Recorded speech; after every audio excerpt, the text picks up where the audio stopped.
Resulullah sallallahu aleyhi ve sellem dünyadan ciddi gibi olmalı. Teşekkür yapmak, durup olmalı. Peygamber aleyhissalatu vesselam'ın oyundan meclise gidip olan eşit olmalı.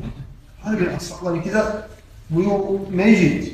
Birinin uyu oyakta, birininki bir yerde, birinin uyu bir yerde, birisininki bir yerde. Harisiniki uyundan çıkıp alarak eşitleri olmalı. Mecliste çıkıp alarak cemaatlarımızda.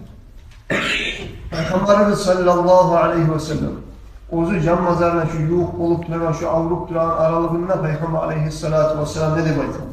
La yebqayenne fil mescidi babun illa sudda illa baba Abi Bakrin radıyallahu anh. Birisi hadis-i la tubqiyenne fil mescidi kavkatun illa kavkate Abi Bakrin radıyallahu anh. Peygamber sallallahu aleyhi ve sellem şu an meclitke varıp çıkaran eşikler, adamların ashabların üyelerinden meclitke varıp çılıp kalan şu eşikler, biri de kalmayıp barısına da girsin. Bir güne bir Abu Bakar ashabların eşiğinden neydi? Abu Bakar ashabların sihirlerine işaret vurdu. Var da ashabların eşiklerinde getirdiler. Yani ocu var zamanına koyma nedir?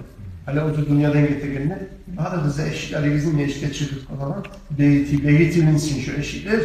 Abu Bakar ashabının ayrı, şöyle tut açık kapıyla kalsın. Şu yanına gelip, şu yanına çıkıp olan bir şu koysun, bir güne bir. Adamlar değilsin. Radıyallahu anh, Abu Bakar ashabının ailesi. Şöyle korkulduğuydu, sihirleri Peygamber'in yanına sallallahu aleyhi ve sellem. Şurada şu an işaret etti.